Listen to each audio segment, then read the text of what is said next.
Pour commencer, je vais venir désinfecter mon ongle et je vais venir le préparer avec un embout emery. Donc je prends mon embout emery que je mets à puissance quand même assez douce et en fait je viens me coller aux cuticules et je les repousse avec mon embout emery. Ça fait absolument pas mal, il faut un petit peu d'entraînement avant de réussir à faire ça. Et en fait là c'est une technique pour aller plus vite que je vous montre, c'est une technique que j'utilise au salon, tout simplement. Et donc ensuite je viens greffer toute ma plaque de l'ongle. Donc je me permets d'un peu insister là parce que il y a encore du gel dessus. Je veux pas tout enlever, mais voilà, je veux vraiment que ce soit bien mat. Mais sur mon ongle naturel, j'insisterai pas autant. Ensuite, j'applique du nail prep. Donc moi, je l'applique de partout sur tout l'ongle, même là où il y a du gel.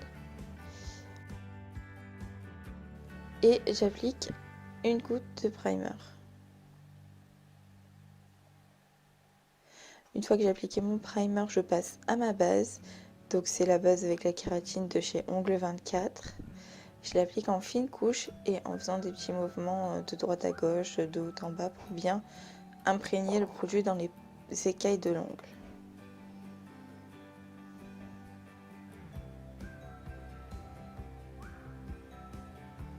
Quand je fais ça, j'applique mon petit chablon que je place bien aligné à mon ongle naturel, bien droit, et je le pinche légèrement sur la pointe. Ensuite, je viens couper mes côtés. Enfin, je coupe d'abord mes côtés et ensuite je le pinche légèrement sur la pointe. Donc moi je vais aller jusqu'à la longueur 5, donc du coup je le pinche jusqu'au XL. Donc en gros 2 tailles au-dessus à peu près. Ensuite, je viens faire mon extension avec mon gel clear. Donc comme d'habitude, je prends une petite bille et je viens faire une extension qui se raccroche au bord de l'ongle. On peut aussi tout simplement faire ce qu'on appelle une couche de glissement, donc mettre une fine couche de gel sur tout l'ongle puis faire l'extension. C'est aussi possible. Bon, moi je fais comme ça, mais voilà, c'est possible.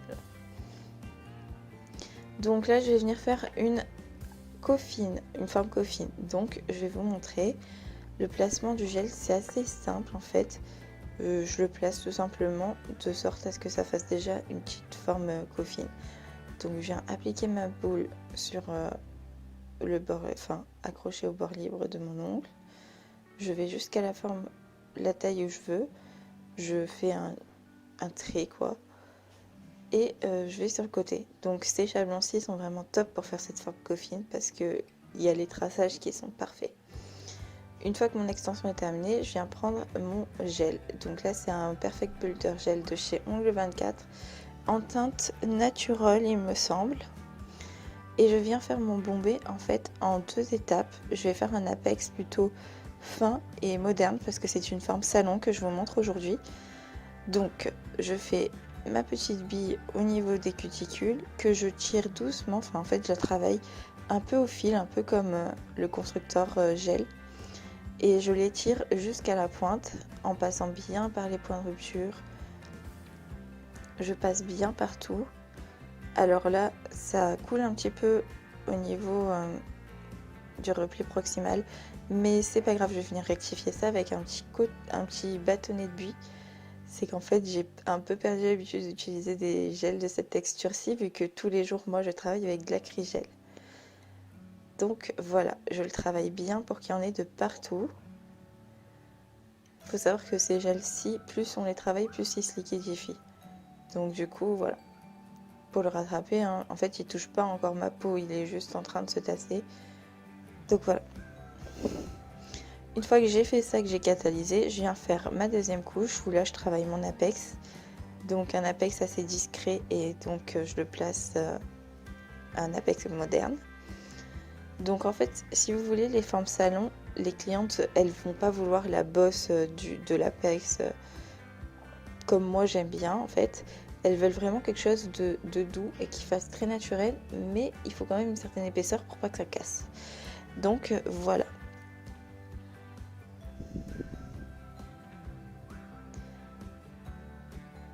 Donc je travaille un peu sous tous les angles pour vraiment que ce soit bien lisse sur tous les angles. Après si c'est pas bien lisse, c'est pas bien grave non plus, mais j'essaie de le lisser au maximum pour avoir moins de limage derrière. Donc comme vous voyez là sur les côtés ça tombe et tout, donc je viens dégraisser, et une fois que j'ai dégraissé, je vais prendre ma lime 80-80, enfin là c'est une 100-180, mais voilà, je prends ma lime et je viens limer bien droit sur le côté. Donc comme vous voyez, je lime bien droit pour qu'il n'y ait plus cette vaguelette que vous avez vue auparavant.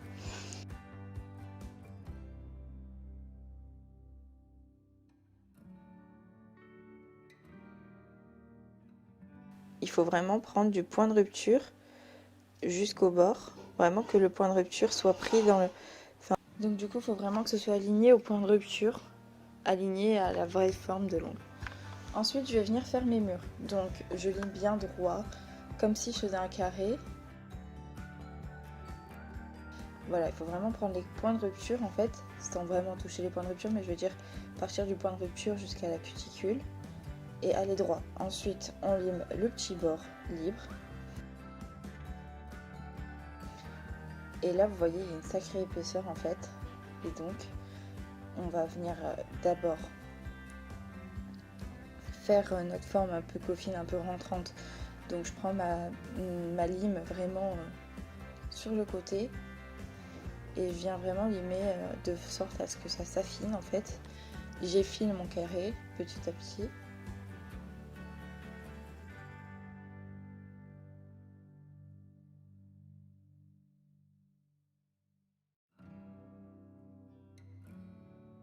Des fois, je tiens la lime un peu inclinée sous l'ongle en fait.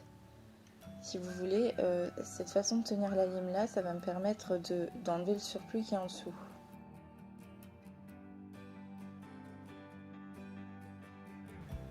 Et je continue à bien travailler ma forme pour qu'elle soit rentrante jusqu'à ce qu'elle me plaise.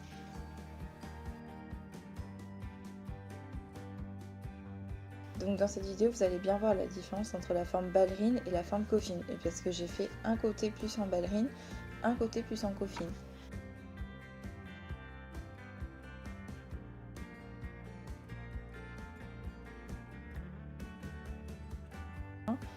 Et je viens commencer à attaquer les bords. Donc si vous voulez, moi quand j'attaque les bords, je lime droit.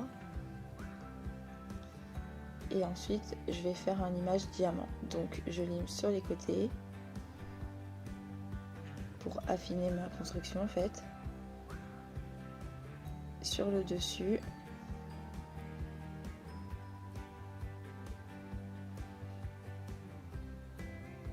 Et sur un autre côté.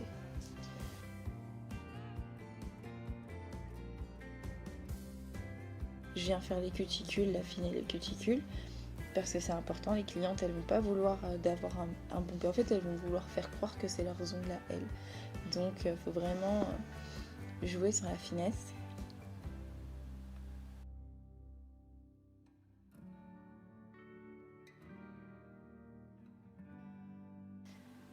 C'est très important de bien faire son limage avant qu'il y ait vraiment les lignes. Donc, je vais vous les montrer juste après, mais vraiment, c'est... Voilà, juste là. Je sais pas si vous voyez, mais il y a des lignes qui se forment, en fait, des grosses arêtes qui vont se former. Et en fait, ces arêtes, on va venir les balayer doucement. Mais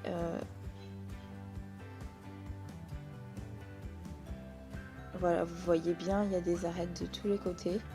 Et ces arêtes-ci, on va venir les balayer en fait avec notre lime, juste en effleurant, en limant quand même, hein, mais en balayant en fait tout simplement. On va passer notre lime plusieurs fois, comme ceci. Et ça, c'est un mouvement de balayement en fait. Et on va balayer toutes ces petites imperfections en fait, tout simplement, jusqu'à ce que ça devienne bien lisse notre ongle. Et donc voilà, on continue à allumer jusqu'à ce que le résultat nous convienne. Donc pour moi le plus important c'est vraiment d'enlever toutes ces grosses arêtes. Et plus j'enlève les arêtes, plus je vois les autres défauts et je corrige au fur et à mesure tous les autres défauts. Donc ensuite je vais bien venir m'occuper du dessous en fait. Je veux vraiment que ce soit à la même hauteur les deux, donc je passe ma lime. Ensuite je viens dépoussiérer une fois que j'ai bien dépoussiéré, que je commence à voir là où j'en suis, je vais vous montrer la différence entre une ballerine et une coffine. Donc comme vous voyez, la ballerine est beaucoup plus ronde, arrondie en fait, que la coffine qui est beaucoup plus droite. Et en fait surtout, c'est une différence minime, mais c'est quand même une sacrée différence je trouve au rendu.